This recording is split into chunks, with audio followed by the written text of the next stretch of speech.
Sa isang maliit na apartment sa Tondo, alas 6 ng umaga, nakahiga si Manuel sa kanilang lumang kama habang si Baby Angel ay tulog pa sa kariton na ginawang kuna. Si Rosa ay nagliligpit ng mga damit sa isang lumang backpack. Rosa, hindi ka na dapat pumayag ng ganito. Makakahanap na naman tayo ng paraan eh. Mahal, ilang buwan na tayong ganito. Paubos na ang ipon natin sa ospital. Si Angel, 2 beses na nating dinala sa emergency dahil sa hika niya. Pero Forbes Park? Ang layo nun. Paano kami ni Angel? Nangako si Aling Linda na aalagaan si Angel tuwing umaga. Mabait naman daw ang mga Montenegro. Ayon sa agency, may sarili raw akong kwarto at malaki ang sahod.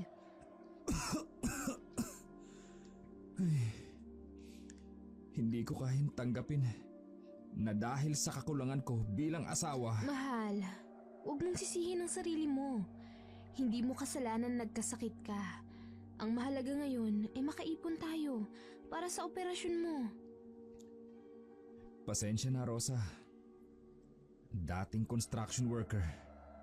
Ngayon, pabigat na lang sa inyo. Huwag kang magsalita ng ganyan. Pamilya tayo. Kung noon, ikaw ang nagpapakihirap para sa amin, ngayon naman ako. At saka pansamantala lang naman to. Oh, nak, gising ka na pala. Mama, mag-work ka niya po ba? Anak, si Mama may bago siyang trabaho. Para kay Papa at para sa'yo. 3 buwan lang naman. Kapag nakaipon na ako ng pang-down sa operasyon ng papa mo at may panggamot na para sa hika mo, uuwi na ako. Mag-iingat ka dun, mahal ah. Malayo yun. Iba ang mga tao dun. May bantay naman ako. Bigay ito ni Mama bago siya pumanaw. Ganda, Mama. Anak, kapag namimiss mo si Mama ha, hawakan mo lang si Papa. Uuwi si Mama tuwing linggo. Tawagan mo kami araw-araw ah. O kaya naman kahit text lang. Oo naman. Hindi ko kayo malilimutan. Ay, oras na. Susunduin ako ng agency sa kanto. First day ko ngayon. Mahal na mahal ka namin. Mag-iingat ka. Mama, huwag kayong umalis. Babalik ako, anak. Para sa ating 3 ang lahat ng to, pangako. Makakauwi din tayo sa probinsya kapag magaling na si Papa. Magkakaroon tayo ng sariling bahay. Kinuha ni Rosa ang kanyang backpack. Hinalikan sa noo si Angel at si Manuel. Dahan-dahang lumabas ng pinto habang paulit-ulit na lumilingon sa mag-ama. Sa sarili habang naglalakad sa madilim na iskinita. Diyos ko, bigyan niyo po ako ng lakas para sa pamilya ko. Kakayanin ko ang lahat. Marahang naglakad-lakad si Rosa sa iskinitang puno ng amoy ng mainit na pandesal at kape. May mga mamang nagtitinda ng taho, mga batang nagmamadaling pumasok sa eskwela, at mga nagmamadaling manggagawa. Ordinaryong araw para sa lahat, pero para kay Rosa, simula na ito ng isang malaking pagbabago sa kanyang buhay. Sa kanto, naghihintay ang van ng agency. Puti ito at malinis, kakaiba sa mga lumang jeep at tricycle na dumadaan sa kanilang lugar. Pagsakay niya, tumama sa kanyang mukha ang malamig na hangin na galing sa aircon. Isang karaniwang bagay para sa iba. Pero para sa kanya, isang paalala ng mundo sa kanyang papasukan. Dumaan sila ng Rojas Boulevard. Nakita ni Rosa ang Manila Bay. Kulay abo ang langit at madilim pa. Parang sinasalamin ng dagat ang bigat ng kanyang kalooban. Dumaan sila sa Makati at ang mga matataas na gusali ay parang mga higanting bakal na bantay. Dito, ibang-iba ang mundo. Mga taong naka-Amerikana, mga kotseng nakatago ang mga mukha sa ilalim ng maitim na salamin. Pagdating sa Forbes Park, Biglang huminto ang van sa harap ng malaking gate. Montenegro Mansion. Nakasulat yon sa gintong letra. Huminga ng malalim si Rosa.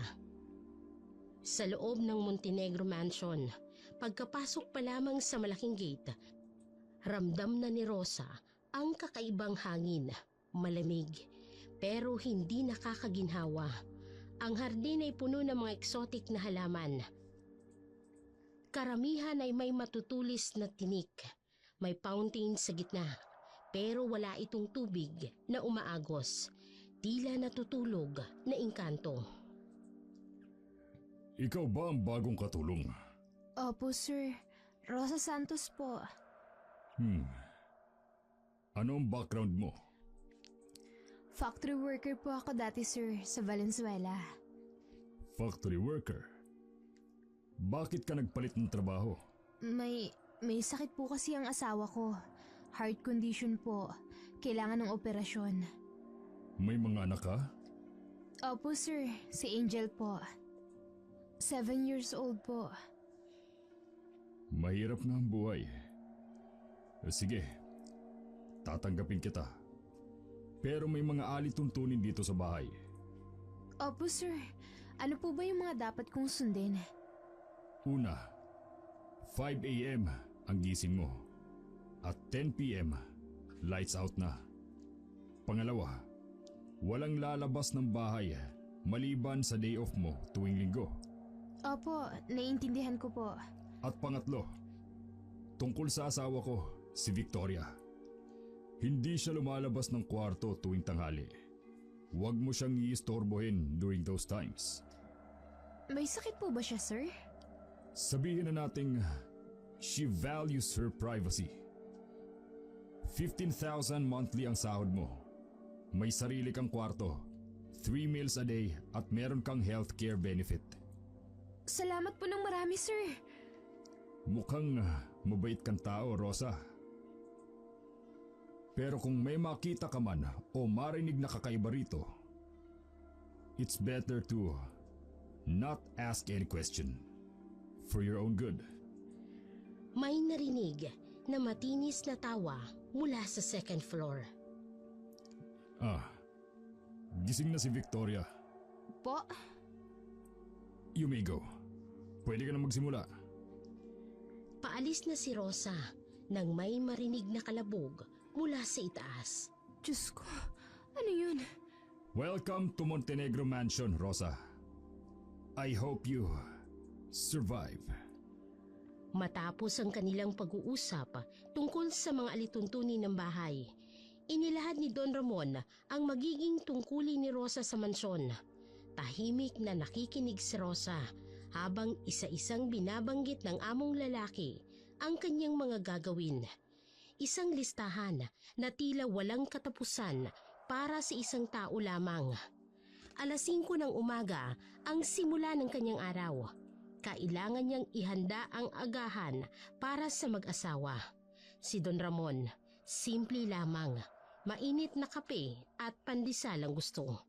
Pero si Doña Victoria may espesyal na requirements.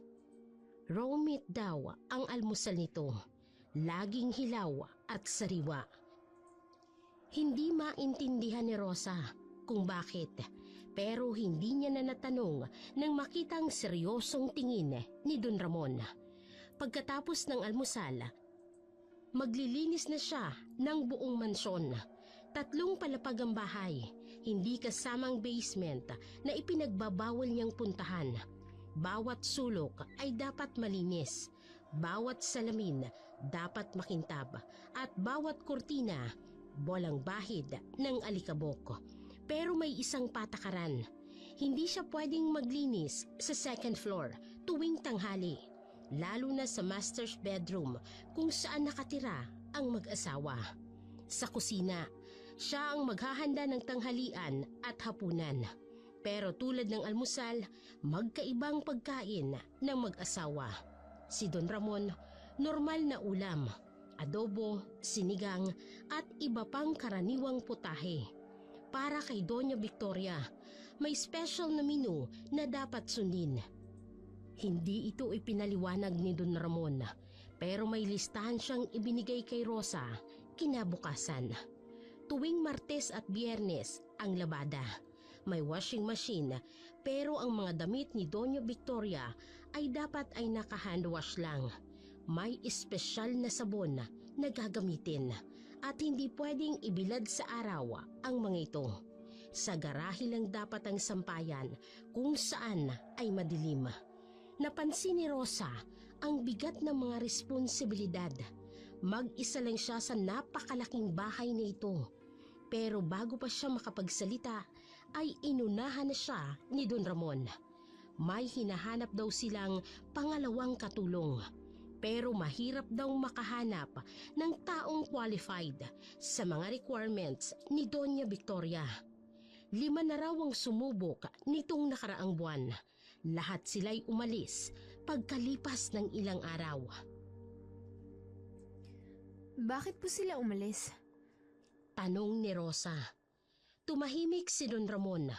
Sa mga salamin ng paligid, parang may mga anino na gumagalaw. May mahihinang kaluskos mula sa itaas. Parang may mga kuko na dumadapa sa sahig. Mas mabuti pa sigurong hindi mo na lang malaman. Ang tanging sagot ni Don Ramon habang nakatingin sa hagdanan patungo sa second floor. Naramdaman ni Rosa ang panlalamig ng kanyang mga kamay, pero iniisip niya ang kanyang pamilya. Si Manuel na nangangailangan ng operasyon, si Angel na kailangan ng gamot. Para sa kanila, kakayanin niya ang kahit na ano. Kahit pa ang mga kakaibang tunog na naririnig niya ngayon mula sa itaas. Kahit pa ang amoy ng dugo na unti-unting pumapalibot sa mansyon. Kahit pa ang mga matang pakiramdam niya ay nakatitig sa kanya mula sa dilim. 12:00 ng tanghali, nakaupo si Rosa sa maliit na silya sa kusina. Unang beses niyang nakahinga ng maluwag mula nang mag-umpisa siyang maglinis ng madaling araw. Mainit ang hangin pumapasok sa bintana. Dala ang amoy ng 10 oras niyang pagpapagod, pawis at cleaning agents. Tinanggal niya ang kanyang sapatos. Ramdam ang kirot ng mga paa sa walang tigil na paglalakad sa napakalawak na mansyon. Manuel, Angel, kakayanin ko to para sa inyo. So, ikaw ang bagong katulong? Opo, madam. Rosa po ang... Bakit ka nakatanggal ng sapatos mo? Pasensya na po, madam. Nagpapahinga lang po sandali. At sino nagsabi sa'yo na pwede kang magpahinga? Tingnan mo ang sahig. May alikabok pa. Po, pero nilinis ko na... Halika, tingnan mong mabuti. Madam, patawad po. Walang kwenta. Tulad ka rin ng mga nauna sa'yo. Walang kwenta. Binitawan ni Doña Victoria si Rosa. Napasubsob ito sa mesa. Linisin mo ulit. Lahat. Opo, madam. Rosa. Po. Sa susunod na makita kitang nagpapahinga ng hindi oras, baka anak mo ang pagalitan ko. Diyos ko, paano niya nalaman ang tungkol kay Angel? Sa mga salamin ng paligid, para bang kumikislap ang mga mata ni Doña Victoria. Nagmamasid ito. Matapos ang matinding sigawan sa kusina, walang tigil na naglinis si Rosa. Bawat sulok ng unang palapag ay kanyang nilinis, paulit-ulit. Ang mga braso niyang nananakit ay tila bumibigat pa sa bawat pagpunas. Ang kanyang mga tuhod ay nanginginig sa kakapaluhod. Ang pawis ay dumadaloy sa kanyang mukha. Pero hindi niya ito mapunasan dahil baka makita siya ni Doña Victoria. 8:00 ng gabi nang matapos ang kanyang muling paglilinis. Hapong-hapo at gutom na parang sasabog ang ulo sa pagod. Pumasok si Rosa sa kanyang maliit na kwarto. Ang kaisa-isang ilaw ay isang maliit na bombilya na kumukutitap. Sa kusina, 8:30 ng gabi, nakatayo sa pintuan ng kusina si Doña Victoria. Kumain ka na ba? Ho? Hindi pa po, madam. May kanin sa ref. Kainin mo. Po? Bakit? Hindi ka kumakain ng kaning lamig? Dahil hindi ko nagustuhan ang pinagagagawa mo sa araw na ito. Yan ang parusa ko sa'yo. Hindi ka man lang ba magpapasalamat? Salamat po, madam. Pagkaalis ni Doña Victoria, binuksan ni Rosa ang ref. Isang mangkok ng malamig na kanin. Matigas ito na parang bato sa lamig. Kahit ano, kakainin ko. Para sa asawa ko. Para sa pamilya ko. Kapalit ng 15,000 na buwan ng sahod. Diyos ko, sa mga kamay mo ako humihingi ng lakas para malampasan ang lahat ng to. Dahil ba sa estado ng buhay namin, kaya ganito kami tratuhin ng mga amo ko. Habang kumakain si Rosa ng kaning lamig, ay iniisip na lang niya ang kanyang asawa at anak. Para sa kanyang pamilya, ang lahat ng pagsisikap niya. Pagkatapos kumain, ay nagligpit pa siya ng mga pinagkainan at naglinis ng kusina. Inabot na siya ng 11:30 ng gabi nang matapos. Magpapahinga na sana siya nang dumating ang amo niyang babae. Rosa! May tutupiin pang mga damit! Opo, madam. Bilisan mo! Madam, ang napirmahan ko pong kontrata, hanggang 10:00 lang po ng gabi. Overtime na nga po ako. Nagrereklamo ka? Hindi po sa ganun. Magtupi ka na ng mga damit. Pagkatapos mong magtupi, linisin mong mabuti ang sahig sa dining room. Oo po. Lilinisin ko po. Pagkatapos, punasan mo ang mga salamin. Opo, madam. Sa loob ng 2 oras na pahinga ni Rosa, hindi siya nakatulog ng maayos. Tuwing ipipikit niya ang kanyang mga mata, ay naririnig niya ang mga yapak ni Doña Victoria sa labas ng kanyang kwarto.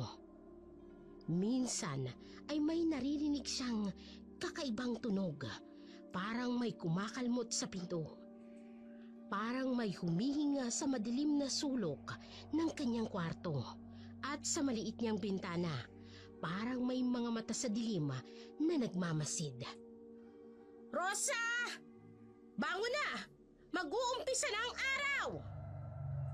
Sa dilim ng kanyang kwarto, tahimik na umiiyak si Rosa habang nagbibihis. Angel, Manuel, patawad. Hindi ko alam kung kakayanin ko pa.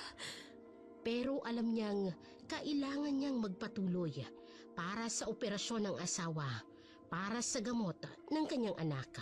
Kahit ang katumbas ay ang kanyang tulog, ang kanyang kapayapaan at unti-unti ang kanyang katinuan. Sa labas ng kanyang kwarto, narinig niya ang pamilyar na tunog. Nagsisimula ng panibagong araw ng bangungot. 5 araw ang nakalipas. 5 araw ng tuloy-tuloy na pagpapahirap. Sa 5 araw na yun, 3 oras lang ang pinakamahabang tulog na nakuha ni Rosa. Tuwing pipikit ang kanyang mga mata, may sisigaw, may kakatok, at may hihila sa kanya pabalik sa bangungot ng kanyang gising na mundo. 8:00 ng umaga, nanginginig ang mga kamay ni Rosa habang naghahanda ng almusal. 2 beses na siyang muntik masunog ng mainit na mantika. 3 beses na rin siyang muntik na madapa sa hagdan. Ang kanyang mga mata ay namumugto, punong-puno ng pulang ugat sa kakapuyat. Rosa, magpahinga ka muna. Saad ni Don Ramon nang makita siyang halos hindi na maintindihan ang sinasabi. Pero umiling si Rosa. Alam niyang nasa itaas si Doña Victoria. naghihintay at nagmamasid. Pakitimpla nga ng gatas ko. Yung usual. Opo, sir. Kinuha niya ang paboritong mamahaling ceramic mug ni Don Ramon. Puti ito at may gintong disenyo. Regalo daw ito sa kanya ng yumaong ina. Habang tinitimpla niyang gatas, unti-unting bumibigat ang kanyang mga talukap. Ilang segundo lang siguro ang pagpikit niya. Nabitawan niya ang tasa. Tumalsik ang mga piraso ng ceramic sa sahig, kasabay ng mainit na gatas. Ano na naman ang ginawa mo? Patawad po. Hindi ko po sinasadya. Wala ka talagang kwenta. Huli ka dito. Huli ka! Pinasag mo pa ang paboritong mug ni Ramon. Victoria! Tama na! Tama na. Tingnan mo ang ginawa niya. Sorry po. Sorry po talaga. Hindi ko po sinasadya. Ayos ka lang? May sugat ka ba? Tinatanong mo pa kung ayos lang siya? Ang dapat mong tanungin ay kung ayos pa ba ang mug na ibinigay ng mama mo. Nilinisik ko po. Dapat lang. At ibabawas yan sa sahod mo. 5,000 yung mug na yan. Rosa! Hayaan mo na yan. Ako nang bahala. Huwag mo siyang kakampihan. Bilisan mo na! Habang nanginginig na pinupulot ni Rosa ang mga piraso, may isang matatalim na piraso ang tumusok sa kanyang palad. Tumulo ang kanyang dugo sa sahig. Rosa, pasensya ka na. Magpahinga ka muna. Hindi. Dapat niyang linisin yan. Lahat ng dugo dapat mapunasan. Sa mga salamin ng paligid, nakita ni Rosa ang refleksyon ni Doña Victoria. Sa isang segundo, parang nagbago ang mukha nito at ang ngiti ay puno ng matutulis na ngipin na nangangalit sa gutom. 1 buwan, 30 araw na bangungot ang nalagpasan ni Rosa. Bawat araw ay isang pagsubok sa kanyang katawan, isipan at kaluluwa. Pero kinakaya niya para kay Manuel at para kay Angel. Sa araw ng kanyang day off, tinawag siya ni Don Ramon sa kanyang opisina. Tahimik ang mansyon ng umagang yun. Nasa kanyang silid si Doña Victoria, tulad ng nakagawian tuwing tanghali. Rosa, alam kong hindi naging madali ang nakaraang buwan. Sir? Heto ang sahod mo. Pero ginawa kong 20,000. May bonus yan. Po, pero bakit po? Alam mo bang ikaw lang ang katulong na tumagal dito? 1 linggo lang ang pinakamatagal. Ikaw, nag-1 buwan. Tumahimik saglit si Don Ramon. Tila may iniisip ito. Kapag bumalik ka, gagawin kong 20,000 ang monthly mo. Bumalik po. Bibigyan kita ng 3 araw na day off. Alam kong kailangan mong makita ang pamilya mo. Pero, kailangan kita rito, Rosa. Kailangan ko ang katulad mo. May kaluskos mula sa itaas. Babalik ka ba? Sa isip ni Rosa, bumalik ang lahat ng paghihirap. Ang mga gabing walang tulog, ang mga sigaw, ang mga pasa at ang amoy ng dugo. Ang mata ni Doña Victoria sa dilim. Pero naaalala rin niya ang kanyang asawa, ang operasyon na kailangan, ang gamot ng kanyang anak at ngayon, mas malaki pang sahod. Opo, sir. Babalik po ako. Salamat, Rosa, kung ganun. Mag-iingat ka. At mag-ingat ka talaga. Lumabas si Rosa ng Montenegro Mansion, dala ang sobre. Sa wakas, makikita niya na ulit ang kanyang pamilya. 3 araw na pahinga mula sa bangungot. Habang naglalakad patungo ng bus station, napangiti siya. Naiisip niya ang mukha ni Angel at ang yakap ni Manuel. Pero may bahagi sa kanyang isipan ang nag-aalala. Dahil sa mga salamin ng mansyon, bago siya umalis, nakita niya ang refleksyon ni Doña Victoria sa bintana ng 2nd floor. Nakatayo ito, nakangiti, at ang kanyang mga mata ay may kung anong nagugutom na tingin. Babalik ka. Parang bulong ng hangin sa kanyang tinga. Naghihintay kami. 3 araw na kapayapaan. 3 araw para magdasal. 3 araw para magpalakas. Dahil alam niyang kapag bumalik siya, mas matindi pang bangungot ang naghihintay sa kanya. Maliwanag ang buwan ng gabing yun.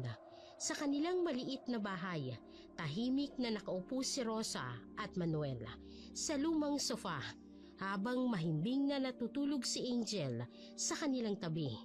Panakanakang napapatingin si Manuel sa mukha ng kanyang asawa. May kakaiba. May mga bagong guhit ng pagod sa kanyang noo.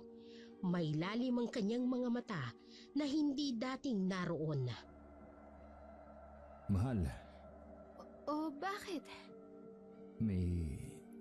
may problema ba sa trabaho? Wala. Okay lang ako. Tingnan mo, nabili ko na lahat ng mga gamot mo at may pang daw na tayo sa operasyon mo. Pero ikaw, hindi ka okay. Manuel, Nararamdaman ko, may mabigat kang dinadala. Hindi ganyan ang mga mata mo dati. mahal, kakayanin ko. Kakayanin ko. Kahit ano, kahit gaano kabigat, titisin ko lahat. Hindi mo na kailangan bumalik dun. Hahanap tayo ng ibang paraan. Hindi, kailangan kong bumalik para sa operasyon at para kay Angel. Pero Rosa, kitang-kita ko, hindi na yan yung dating ikaw. May mga nangyayari dun sa mansyon, ano? Sabihin mo. Ipagdasal mo na lang ako na maging okay ako. Humingi ka ng proteksyon sa Diyos para sa akin. Wala akong kwenta. Dapat ako yung nagtatrabaho. Dapat ako yung nag-aalaga sa inyo. Pero heto ko, nakahiga lang. Ano ka ba, mahal? Huwag mong sabihin yan. Hindi mo kasalanan na nagkasakit ka. Pero dahil sa akin, kailangan mong dumanas ng hirap. Mag-asawa tayo, Manuel. Kung noon, ikaw ang nagpapakahirap para sa amin. Ngayon naman ako. Sa hirap at ginhawa, hindi ba? Yan ang pangako natin sa altar. Mahal kita, Rosa. Patawad. Hindi kita iiwan. Hindi ako susuko. Gagawin ko ang lahat para gumaling ka. Para sa pamilya natin. Anong nangyayari sa'yo doon? Basta, ipagdasal mo na lang ako. Kapag gabi, lalo na tuwing madaling araw, ipagdasal mo ako. Gumalaw si Angel sa pagtulog. Humawak ito sa damit ni Rosa. Mama, okay na umalis. Shh, tahan na. Nandito lang si Mama, anak. Nandito lang. Rosa, Pag gumaling ka na, uuwi tayo sa probinsya. Bibilhan natin ng laruan si Angel. Magtatanim tayo sa bukid at magiging masaya tayo. pangako. Pangako. Kaya kahit anong mangyari, babalik ako doon. Kakayanin ko para sa atin. Sa labas, kumukutita pang mga bituin. Pero kay Rosa, alam niyang sa Montenegro Mansion ay may ibang mga mata na nagmamasid. Naghihintay sa kanyang pagbabalik. May mga anino sa dilim na uhaw sa kanyang takot, sa kanyang pagod at sa kanyang pagdurusa. Kaya't hinigpitan niyang yakap sa kanyang pamilya. 3 araw. 3 araw lang ang kanyang pahinga bago bumalik sa bangungot. Pero sa ngayon, May mga bisig ng kanyang asawa at anak. Pinanghahawakan niya ang panandaliang kapayapaan. Senyora, Parang bulong sa hangin sa kanyang isipan. Babalik ka. Pumikit si Rosa. Pilit na iwinawak siyang tinig. Sa ngayon, ang mahalaga ay ang init ng pamilyang nakayakap sa kanya. Sa ngayon ay ligtas siya. Sa ngayon, sinamantala niya mga oras na kasama niya ang kanyang pamilya.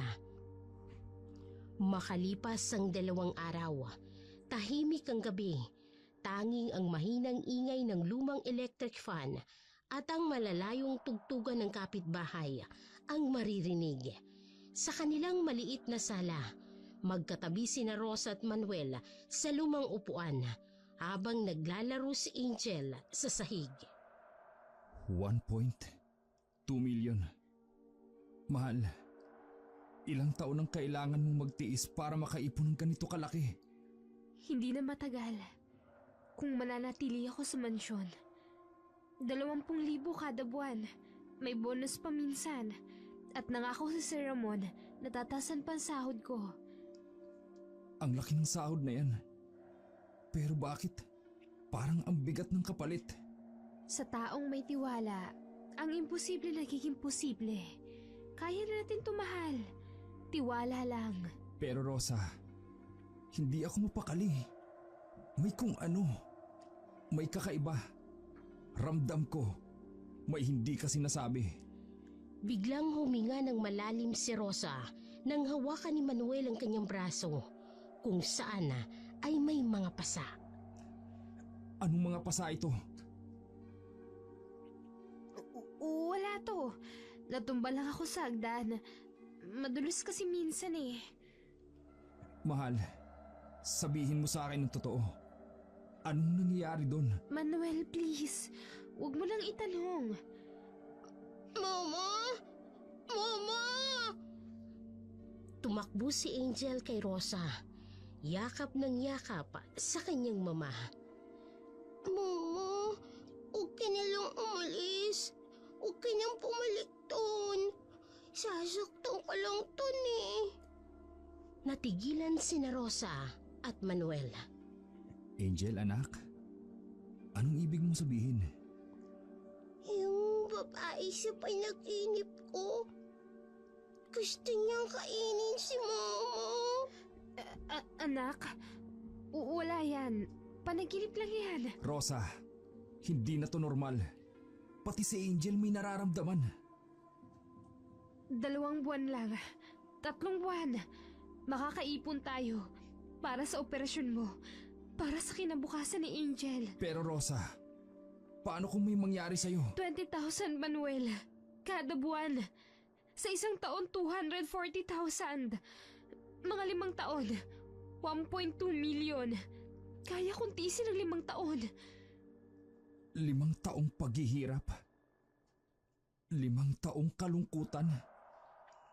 Hindi ko kayang makita kayo ng ganito. Ano ka ba, mahal? 5 taon lang. Tapos uuwi tayo sa probinsya. Bibilhan natin ang mga laruan si Angel.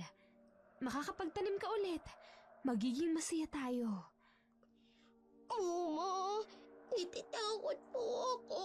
Shh, anak, huwag kang matakot. Malakas si Mama.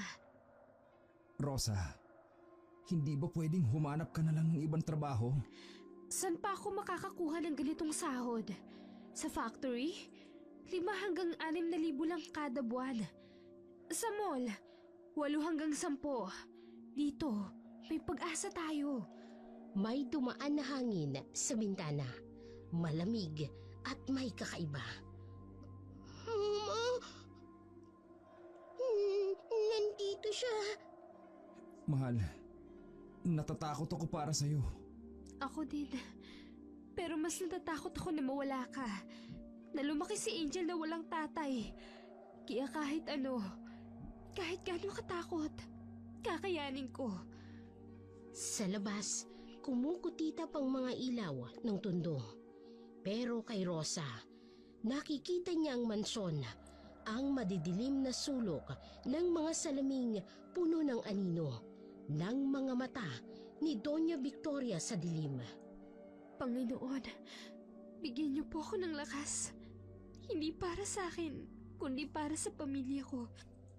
Sa malayo, parang may narinig siyang tawa na napakatinis, gutom at naghihintay. Kinabukasan, babalik na siya sa bangungot. Pero ngayon, mahigpit niyang niyayakap ang kanyang pamilya. Pinanghahawakan ng bawat segundo ng panandaliang kapayapaan. Mabigat ang bawat hakbang ni Rosa habang naglalakad patungo sa Montenegro Mansion.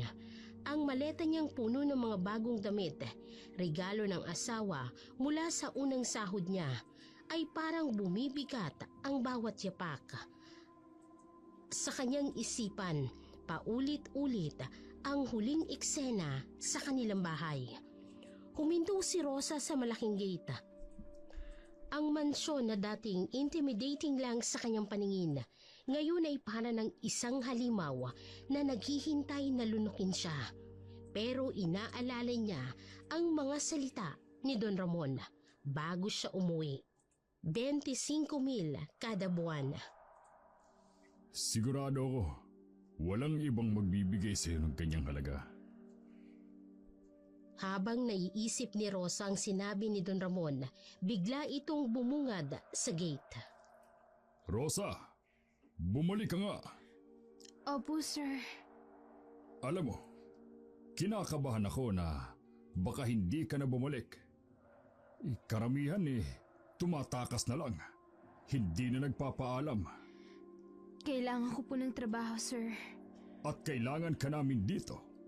Lalo na ako. Hindi madali si Victoria, alam ko. Pero kung matitiis mo, tutuparin ko ang pangako ko. 25,000 starting next month. Sa isip ni Rosa, kinakalkulan niya 25,000, 1 taon, 3 taon, 4 na taon. Kaya niyang tiisin para kay Manuel at para sa kanyang anak. Halika. Ipapakita ko sa iyo ang bagong cleaning supplies. Binili ko habang wala ka para mas madali ang trabaho mo. Habang sinusundan niya si Don Ramon papasok ng mansyon, ramdam ni Rosa ang kakaibang lamig. Parang mas malamig pa kaysa nung una siyang pumasok rito. At ang amoy, mas matapang ng amoy ng dugo. Sa salamin ng entrance hall, nakita niya ang kanyang refleksyon. Payat, pagod, pero determinado. Pero may nakita rin siyang iba. Sa second floor window, nakatayo si Doña Victoria. Nakangiti. Pero ang ngiti ay puno ng pangungutya, ng pagnanasa at ng gutom. Welcome back. Parang bulong sa hangin. Naalala niya ang mga salita ng kanyang asawa. Pero alam niyang walang pag-iingat na makakatulong sa kanya ngayon. Dahil ang mga mata ni Doña Victoria, nakikita niya ang katotohanan. Hindi lang ito trabaho. Hindi lang ito pagtitiis. Ito ay pagsuko ng kanyang kaluluwa. Pira-piraso para sa kinabukasan ng kanyang pamilya. Rosa, ayos ka lang. Opo, sir. Ayos lang po ako. Sa kanyang isipan, paulit-ulit niyang ibinubulong 25,000, 3 taon, 4 na taon, 5 taon. Panginoon, bigyan niyo po ako ng lakas. Pero ang tawa ni Doña Victoria mula sa itaas ang sumagot sa kanyang dasal. At sa mga salamin ng paligid, nakita niyang unti-unting nagbabago ang muka ng kanyang among babae. Mula sa magandang socialite tungo sa isang bagay na hindi dapat nakikita ng sinumang tao. Nagsimula ng bagong kabanata ng kanyang bangungot. Biglang nayanig ang tahimik na mansyon ng malakas na kalabog mula sa master's bedroom. Sunod-sunod na sigaw at mga basaga na mga bagay na maririnig mula sa itaas. Hindi pwede! Hindi ka pwedeng umalis! Hindi kita papayagang umalis! Narinig ang pagkabasag ng salamin. Sir, Inaatake na naman siya. Ramon! Wala ka talagang pakialam sa akin! Iiwan mo na naman ako! po, may sakit po ba talaga si Madam? Psychopathy. Antisocial personality disorder. Na-diagnose siya years ago. Walang empathy. Walang pakialam sa nararamdaman ng iba. Minsan, nakakatakot. Bakit po siya nagkakaganyan? May business trip ako. 20 days sa Singapore. Hindi ko siya pwedeng isama. Pero ganyan siya kapag iniiwan. Nagsisinungaling ka! May ibang babae ka! Alam ko yon! Alam ko! Noong una, akala ko maaalagaan ko siya. Akala ko magbabago siya kapag minahal ko. Pero minsan may mga bagay na hindi kayang pagalingin ng pag-ibig. Sir, Rosa, kaya kita binigyan ng malaking sahod. Kasi alam kong hindi madali. Alam ko, may mga bagay na hindi dapat natatanggap ng isang tao. Biglang may narinig na mahinang tawa mula sa itaas. Pero iba ito, hindi normal na tawa. Parang kaluskos ng mga dahon sa sementeryo. Ramon! Iniwan mo na ako noon. Iiwan mo ulit ako ngayon! Victoria! Mahal! Alam mo ba kung anong nangyayari kapag iniiwan ako?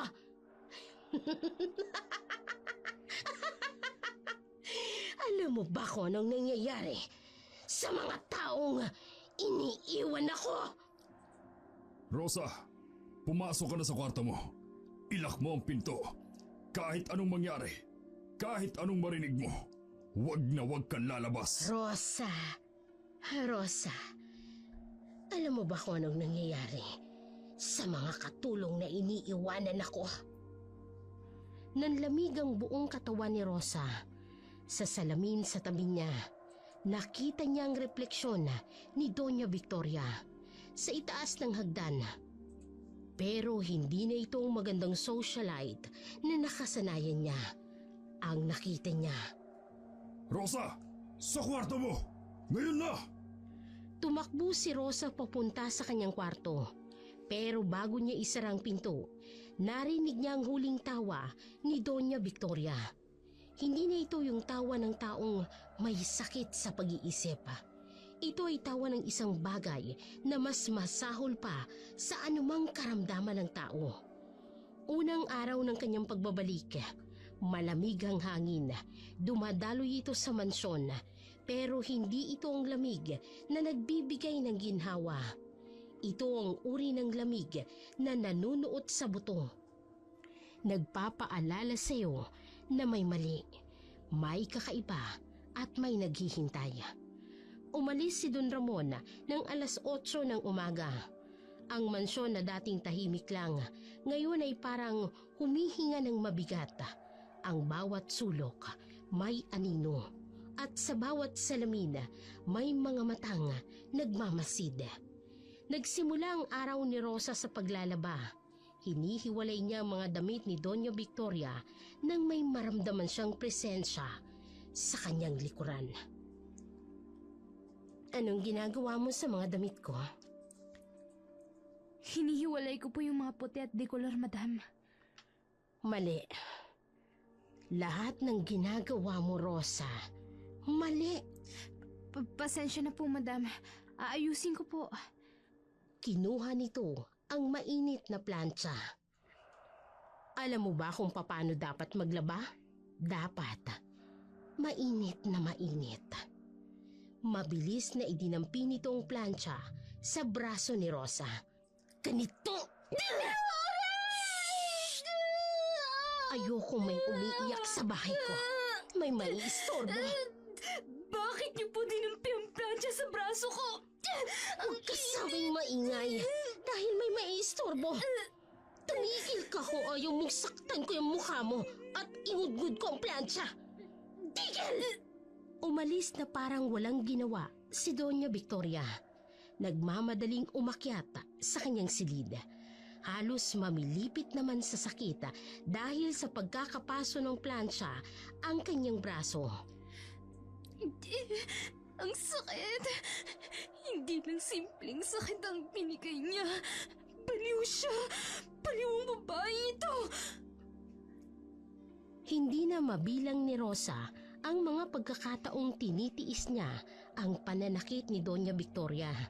Sa bawat araw na lumilipas, mas lalong nagiging mapanganib ang pananatili niya sa bahay ng among baliw. Ngunit wala siyang magawa.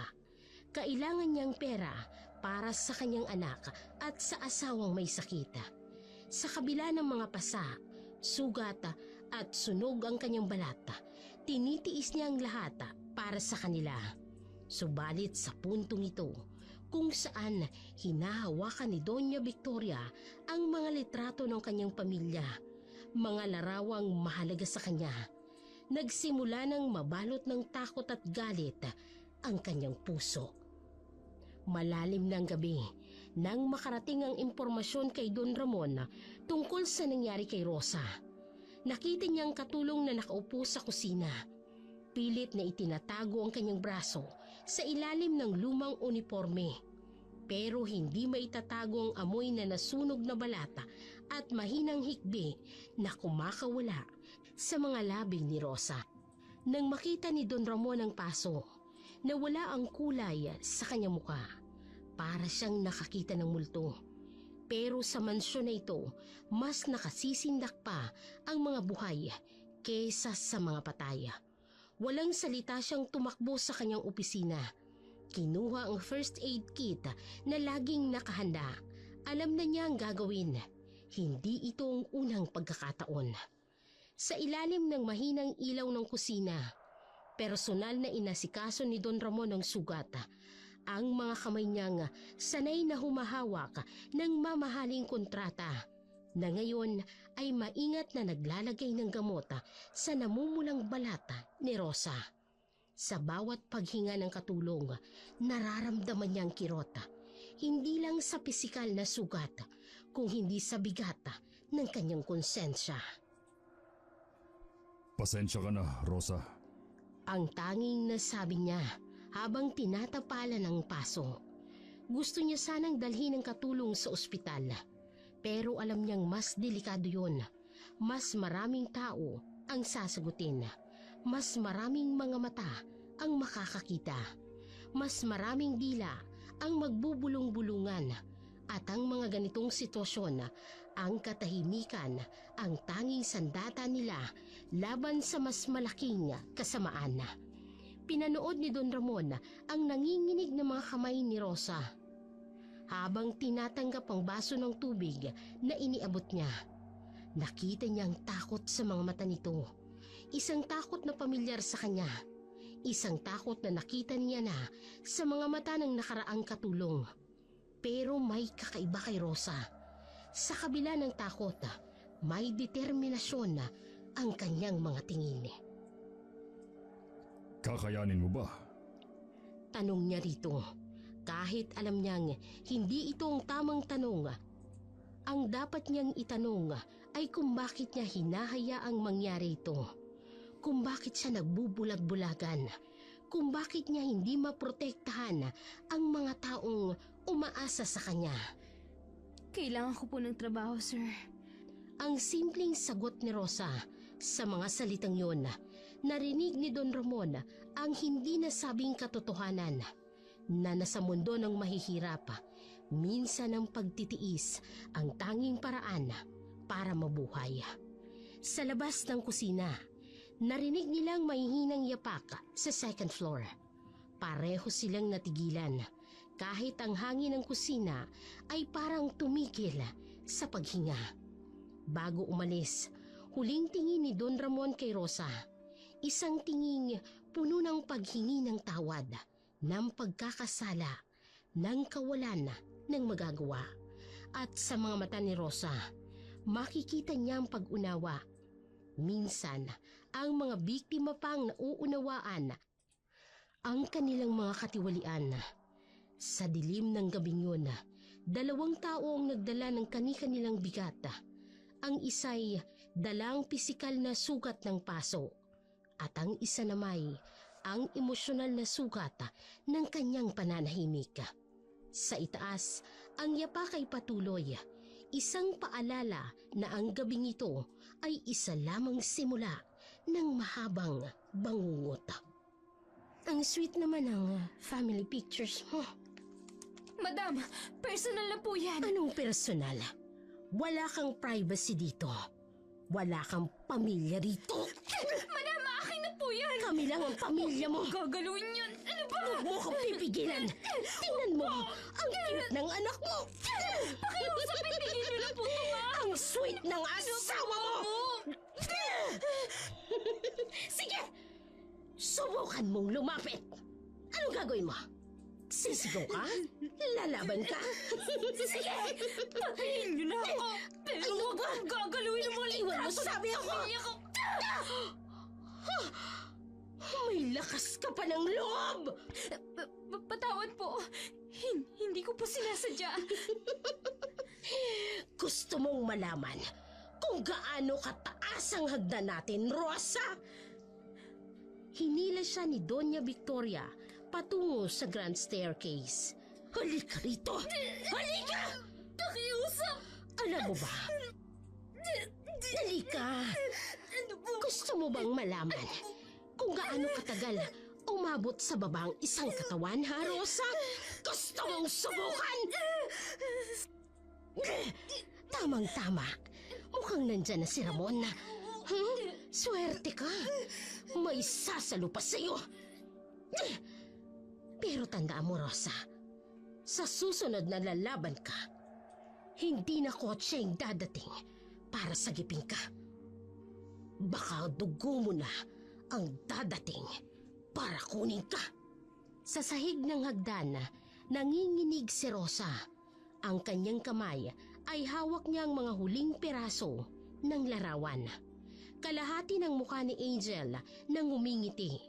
Sa salamin ng dingding, nakita niya ang refleksyon ni Doña Victoria na paakyat ng hagdan. Pero ang anyo nito ay unti-unting nagbabago sa bawat hakbang. Panginoon, bigyan niyo po ako ng lakas. Hindi para lumaban, kundi para mabuhay. Madilim pa ang kalangitan nang magising sa sigaw si Manuel. Galing ito sa kwarto ng kanyang anak na si Angel. Hindi ito ang unang beses na nagising ang bata sa nakakabalisang panaginip. Pero may kakaiba ngayong gabi. Mas malalim ang takot sa mga mata ng bata. Mas nanginginig ang mga kamay nito habang mahigpit na nakayakap sa kanyang ama. Sa ilalim ng mahinang liwanag ng buwan, ikwinento ni Angel ang kanyang bangungot. Hindi ito ordinaryong panaginip. May detalye, may kakaibang lalim na hindi karaniwan sa isang batang 7 taong gulang. Nakita niya raw ang kanyang ina, si Rosa, na pinapahirapan ng isang nilalang. Isang babaeng maganda raw sa simula, pero unti-unting nagbabago ang anyo. Naging mas maitim ang mga mata, humaba ang mga kuko at ang mga ngipin. Naging matalas na parang mga patalim. Papa! Papa! Anak, ano nangyari? Papa! Si Mama! Si Mama! Anak, ano nangyari kay Mama? May monster po! Kinain niya po si Mama! Anak, panaginip lang yun. Hindi po! Totoo po, Papa! Nakita ko po yung monster. Naging maganda muna na babae. Tapos po, Tapos ano anak? Papa, naging aswang po. Tapos, kinagat niya po si Mama. Tapos, marami na pong dugo si Mama. Samantala, sa Montenegro Mansion, kinaumagahan. Ikaw si Manuel, asawa ni Rosa. Opo sir. Pasensya na po sa biglaang pagpunta ko rito. Gusto ko lang po sanang makita si Rosa. Natutulog pa si Rosa. Napagod kasi kahapon. Po? Mother's Day kasi kahapon. Inutusan ko siya mag-grocery para makapag-celebrate naman kami ni Victoria. Oh, eto nga pala. Pinabibigay ni Rosa para sa inyo. Salamat po. Pero, okay lang po ba si Rosa? Mabait na katulong si Rosa. Masipag. Kaya nga, binigyan ko ng bonus. Sir? Yung asawa niyo po. Si Victoria. Bakit? Wala naman po. Curious lang po. Mabait yan. Stricto lang sa kalinisan. Pero maayos naman sila ni Rosa. Biglang may narinig na kalabog sa second floor. Gising na si Victoria. Manuel, uma-attend siya ng morning mass. Baka magalit kung may bisita. Sige po sir. Salamat po. Pakisabi na lang po kay Rosa. Bumisita po ako. Additional grocery money galing kay Rosa para kay Angel. Pagkaalis ni Manuel. Papa, nakita niyo po si Mama? Hindi anak. Pero mukhang okay naman siya. Hindi po okay si Mama, Papa. Nakita ko po ulit yung monster. Panaginip lang yon anak. Hindi po. Totoo po. Kumakatok po siya sa kwarto ni Mama kagabi. Gutom na gutom po siya. Sa labas ng Montenegro Mansion, nakatayo pa rin si Manuel, nakatingin sa second floor window. Para siyang nakakita ng anino. Isang anyo ng babaeng nakatingin sa kanya. Pero nang tumingin siyang muli, ay wala na ito. Baka tama si Angel. Sa isip niya. Baka may hindi nga tama. Pero ang groceries sa kanyang kamay, ang pera sa kanyang bulsa, mga patunay na maayos ang lahat. Lumipas pa ang 1 linggo.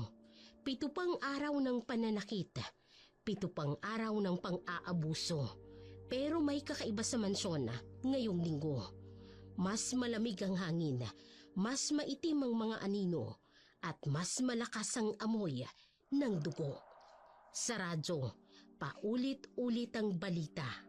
Isang sanggol na nawawala sa Forbes Park. Napansin ni Rosa na tuwing naririnig ito ni Doña Victoria, may kakaibang ngiti itong sumisingit sa kanyang mga labi. Napansin din ni Rosa na hindi na lumalabas ng bahay ang kanyang among babae. Hindi man lang sa hardin. Palaging nakasara ang mga bintana sa master's bedroom. May mga kakaibang tunog na naririnig tuwing hating gabi. Parang kaluskos ng mga kuko sa dingding. Parang ungol ng isang hayop na nagugutom. Sa gabi rin yun, habang naglilinis si Rosa ng kusina, may narinig siyang hindi karaniwan. Isang iyak ng sanggol, mahina, malungkot at nanggagaling sa basement. Panginoon, ano po yun? Alam niyang bawal bumaba sa basement. Pero ang iyak ay parang tinatawag siya. Parang humihingi ng saklolo.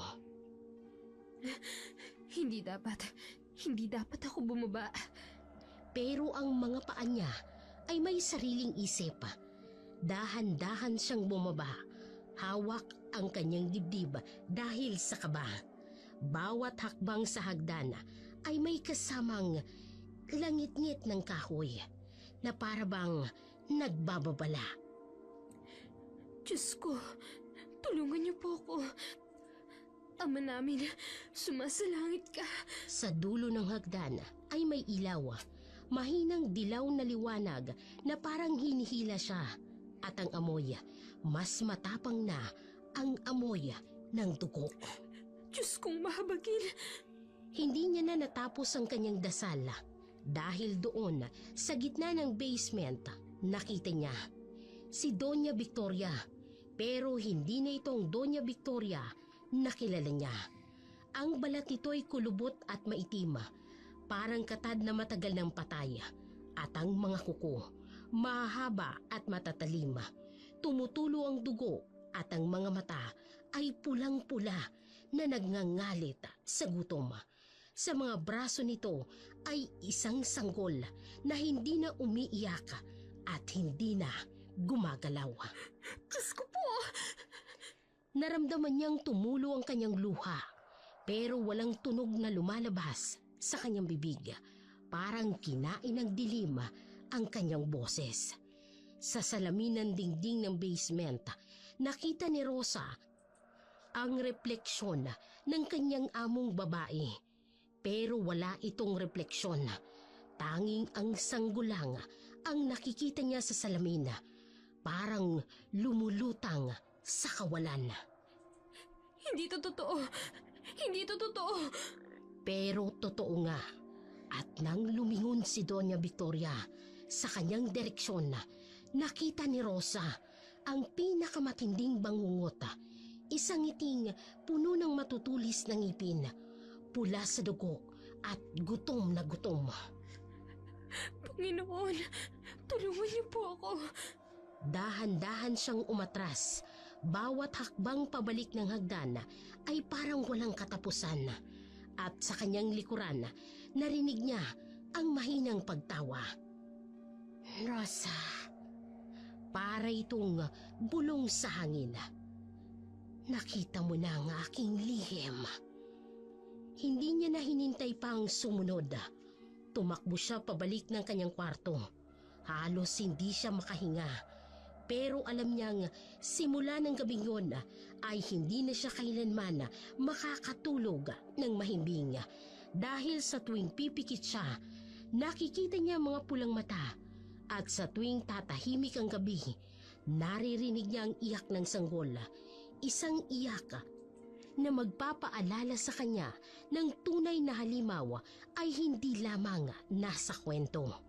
Minsan, ang halimaw ay nagsusuot ng mga designer clothes, nakatira sa mansyon at tinatawag ang sarili na madama. Magdamag na hindi nakatulog si Rosa.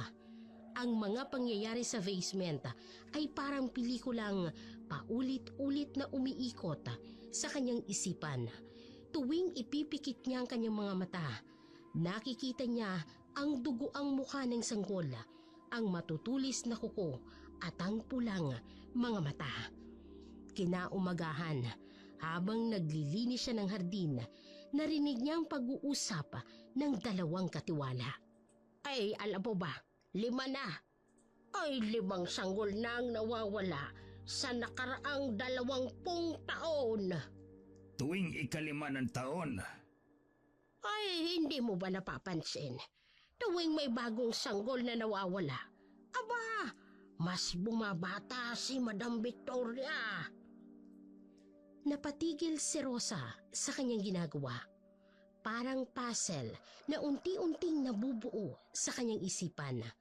Ang mga nawawalang sanggol, ang hindi pagtanda ng kanyang among babae at ang basement. Kailangan niyang sabihin yun kay Don Ramon. Pero bago pa siya makarating sa opisina ng kanyang among lalaki. Rosa, may papakita ko sa iyo. Hinila siya nito papunta sa surveillance room. Sa monitor ng may footage, Nanginginig ang tuhod ni Rosa nang makitang video. Siya raw yun. Sinasaktan si Angel. Alam niyang peke. Alam niyang hindi totoo. Pero napakagaling ng pagkakagawa. Alam mo kung anong mangyayari kapag ipinakita ko ito sa mga pulis, sa social services. Madam, hindi po totoo yan. Sino sa tingin mo ang paniniwalaan nila? Ang mayamang socialite o ang katulong na desperado sa pera? Tumulo ang mga luha ni Rosa, hindi sa takot, kung hindi sa galit. Pero ano ang magagawa niya? At syempre, kung sakaling magsumbong ka, hindi lang video ang pwede kong gawin sa anak mo. Mula sa salamin sa tabi nila, nakita ni Rosa kung paano unti-unting nagbago ang anyo ng kanyang among babae. 1 segundo lamang, pero sapat para ipaalala sa kanya ang nakita niya sa basement. Kaya kung ako sa'yo, tatahimik ka lang. Be a good girl. Nang gabing yun, mag-isa sa kanyang kwarto, tahimik na umiiyak si Rosa. Hindi niya alam kung anong mas masakit, ang makita ang katotohanang nakatago sa mansyon o ang kawalan ng magagawa para iligtas ang mga inosenteng bata. Sa labas ng kanyang bintana, narinig niya ang iyak ng isa na namang sanggol sa kalayuan at kasabay nito ang mahinang tawa ng kanyang among babae. Hating gabi na naman sa Montenegro Mansion, ang karaniwang katahimikan ay biglang nabasag ng isang tunog. Hindi itong nakasanayang kaluskos ng mga kuko sa dingding o mahinang tawa na dumadaloy sa hangin. Sa pagkakataong ito, malinaw na iyak ito ng isang sanggol. Napatigil si Rosa sa kanyang paglilinis sa kusina.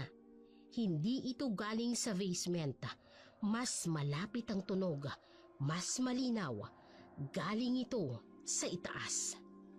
Panginoon, huwag naman po sana. Dahan-dahan siyang umakyat sa grand staircase. Ang bawat hakbang ay may kasamang langit-ngit ng kahoy sa ilalim ng kanyang mga paa. Mas lumakas ang iyak habang papalapit siya sa master bedroom ni Doña Victoria. Bakit may bata sa kwarto niya? Nakatayo si Rosa sa harap ng pinto. Walang ilaw sa ilalim nito, pero sigurado siyang galing doon ang iyak. Napahawak siya sa kanyang dibdib at nagdasal ng tahimik. Pumasok ka, Rosa. Napaatras si Rosa. Paano nalaman ng kanyang among babae na naroroon siya? Hindi siya gumagawa ng ingay. Halos hindi na nga siya humihinga. Naririnig ko ang tibok ng puso mo, Rosa. Naaamoy ko ang takot mo. Nanginginig ang mga tuhod ni Rosa. Gustong-gusto niyang tumakbo pabalik sa kanyang kwarto. Pero parang may hindi nakikitang puwersa na humihila sa kanya papalapit sa pinto. Ama namin, sumasala. Walang Diyos dito, Rosa. Pumasok ka na. Sa mga salamin ng pasilyo, nakita ni Rosa ang kanyang refleksyon. Isang maliit na anino sa harap ng malaking pinto. Pero may iba pang anino sa salamin. Isang hugis na unti-unting lumalaki sa kanyang likuran. Isang oras ang lumipas nang marinig ni Rosa ang pagdating ng kotse ni Don Ramon. Kakaiba ang araw na ito. Unang beses niyang nakitang masaya ang atmosphere ng mansyon. Mula sa second floor, bumaba si Doña Victoria. May kakaibang ningning sa mga mata. Hawak ang isang sanggol na nakabalot sa mamahaling kumot. Victoria! Nasaan ang anak natin? Eto ang ating munting Angelo. Napansin ni Rosa na nanginginig ang mga kamay ni Don Ramon. habang kinakargang sanggol. Hindi maintindihan ni Rosa kung sa tuwa o sa takot. Ang bait niya. Hindi umiiyak. Hindi umiiyak, pero kanina lang. Oh, Rosa, hindi mo ba babatiin ang aming anak? May kakaiba sa ngiti ni Doña Victoria. Parang nang aasar, parang may nalalaman. Ang ganda po ng baby. Angelo po ang pangalan. Oo. Special kasi siya. Parang angel. Kung babae po sana, Angel din po sana. Pangalan po kasi yun ng anak ko. Oo nga no, ang galing ng pagkakataon. Napansin ni Rosa ang mga kamay ng sanggol. May maliliit na pulang marka sa kaliwang palad. Parang pamilyar, parang nakita niya na ito sa kung saan. Magpapahinga na kami ni Angelo. Rosa, ihatid mo nga ang Sir Ramon mo sa kusina. Magkape na muna kayo.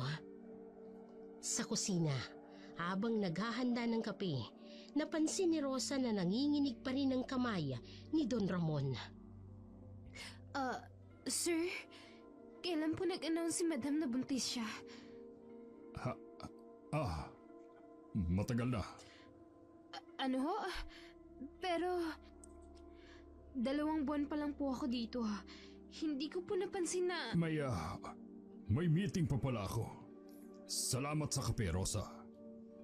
Nang gabing yun, habang naglilinis si Rosa ng kusina, may nakita siyang dyaryo. Ang nasa headline, sanggol, nawawala sa kapitbahay ng subdibisyon. May larawan ito ng bata, at ang bata ay may kakaibang pulang marka sa kaliwang palad. Sa second floor, narinig niya ang mahinang tawa ni Doña Victoria, kasabay ng pagtugtog ng lullaby. Hating gabi, ang mansyon ay nabalot ng kakaibang katahimikan. Hindi itong payapang katahimikan ng pahinga, kundi ang mabigat na katahimikan bago ang bagyo. Diyos ko, huwag naman po sana. Nakita niya ang pamilyar na pagbabago sa anyo ng kanyang among babae habang papalapit ito sa kwarto. Ang mga kamay na unti-unting humahaba ang mga kuko, ang balat na nangangasim at ang mga matang namumula. Hindi ko siya hayaang saktan ng bata. Dahan-dahang binuksan ni Doña Victoria ang pinto ng nursery. Sa loob, tahimik na natutulog si Angelo, ang sanggol na ninakaw, ang batang kinawang kunwaring anak. Gutom na ako. Nang makita ni Rosa na inilalapit na ni Doña Victoria ang matutulis nitong ngipin sa liig ng sanggol, hindi niya na napigilan ang sarili. Tumakbo siya papasok ng kwarto. Wag! Isang mabilis na pagkakataon, nagtulakan, nagsikuhan, at nagkagulatan.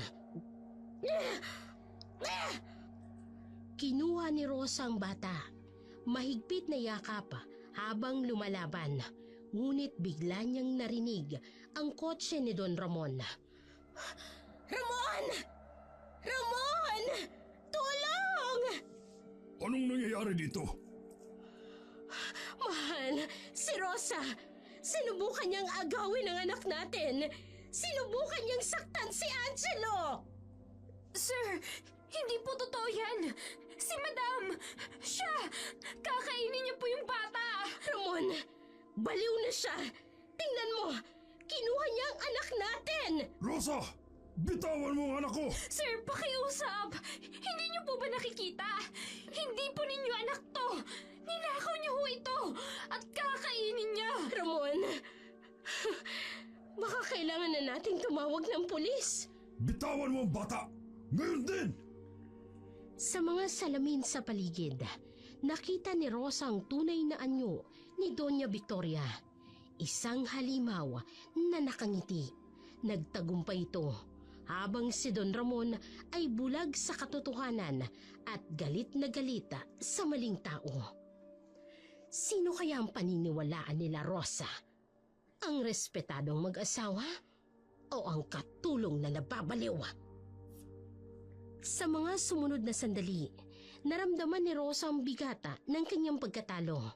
Hindi lang siya nabigong iligtas ang batang ninakaw, nawalan pa siya ng kakampi sa loob ng mansyon.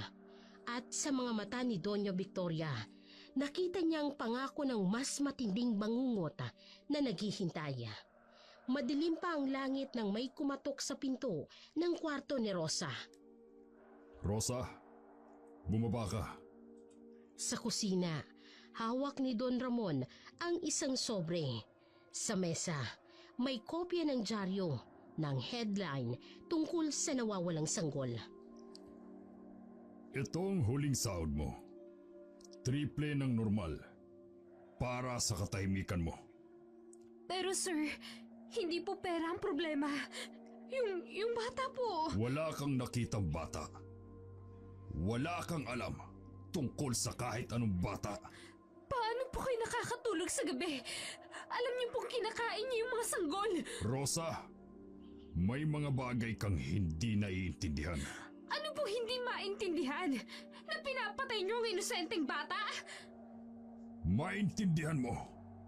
Alam mo ba kung gaano ko siya kamahal? Alam mo ba kung anong kailangan kong gawin para mapanatili siyang buhay? Pero sir, ang kapalit po. 5 taon. Bawat 5 taon, kailangan niya ng bagong sustansya para hindi siya tumanda, para hindi siya mamatay. Sayong-sayong eksena, Ramon. Hindi mo ba ako isasali? Nanlamig ang buong katawan ni Rosa. Si Doña Victoria, nakatayo sa hagdan, hawak si Angelo na natutulog. Rosa, akala mo ba talaga papayagan kitang umalis ng basta-basta? Nahahayaan kitang magdala ng aming mga sekreto? Madam, huwag po ang bata. May iba pa pong paraan. May ibang paraan. Tulad ng ano? Ng dasal mo? Tingnan mo ko, Rosa. Ilang dekada na akong nabubuhay. Ilang dasal na ang narinig ko. Ilang cross na ang nakita ko. Pero nandito pa rin ako. Victoria, tama na. Paalisin na natin siya. Alam mo kung bakit ka nandito. Hindi dahil sa resume mo. Hindi dahil sa recommendation. Kung hindi dahil may anak ka. May sanggol ka. Si Angel? Ang sarap siguro ng anak mo.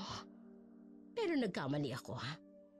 Mas masarap pala itong si Angelo. Kainin mo na ako! Huwag lang ang mga bata! Bakit kita kakainin? Mas masarap panoorin kung paano ka mababaliw sa takot, sa guilt, sa helplessness. Rosa, umalis ka na. Ngayon din. At kung may marinig akong kahit anong kwento, alam mo na mangyayari. Sir, kahit isang hiling lang ho, yung bata, si Angelo. Umalis ka na. Sa hagdan, paakyat sa kanilang kwarto, narinig ni Rosa ang usapan ng mag-asawa. Dapat patayin natin siya. Hindi.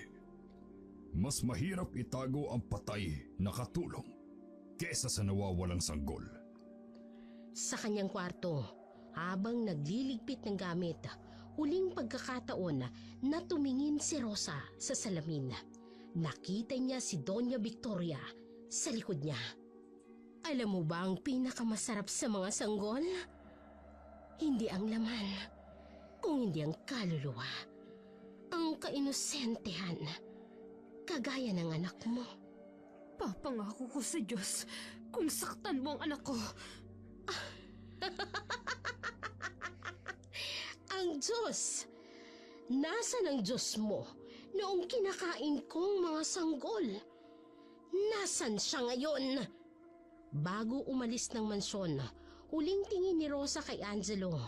Gusto niyang agawin ng bata. Tumakbo palayo. Pero alam niyang mas maraming buhay ang malalagay sa panganib. Rosa, hindi lahat ng halimaw ay mukhang halimaw. Minsan, ang tunay na halimaw ay ang mga taong nagbubulag-bulagan tulad ko.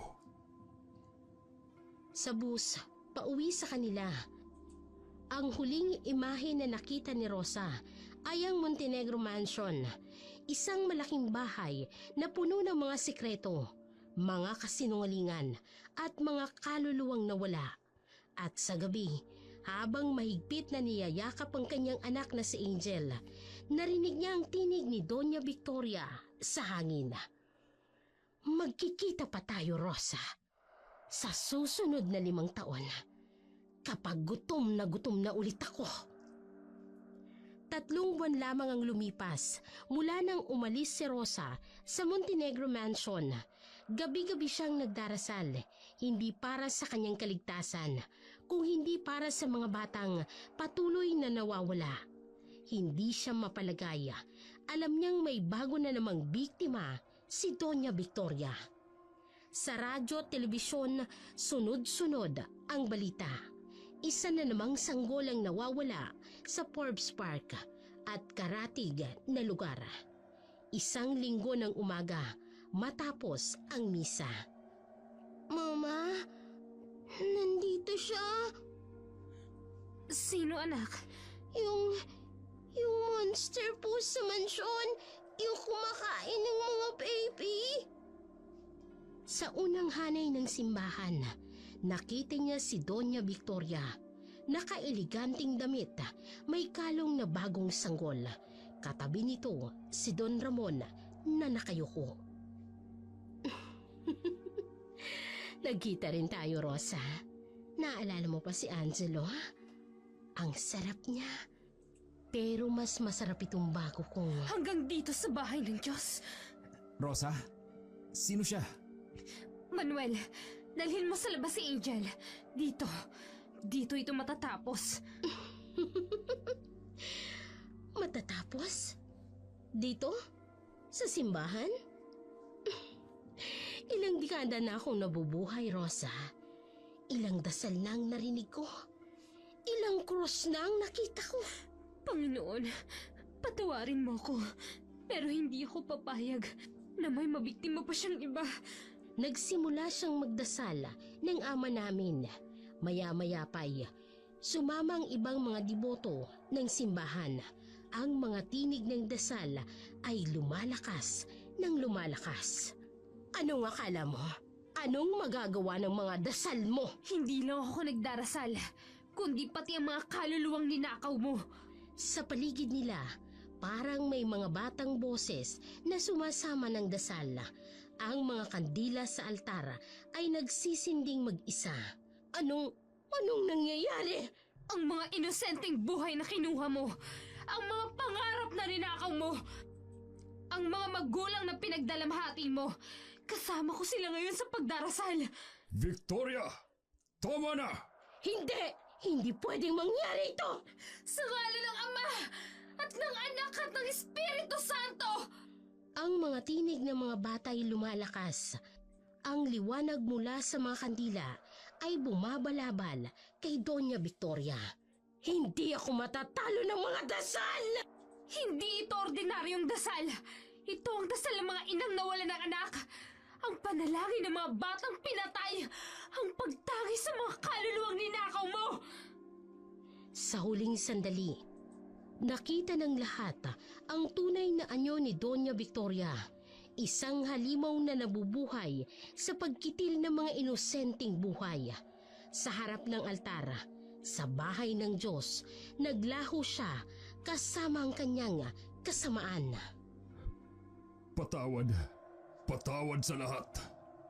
Sa labas ng simbahan, nakita ni Rosa na ang araw ay sumisilip sa mga ulap. Para siyang nabunutan ng tinik, ang bangungot ay tapos na.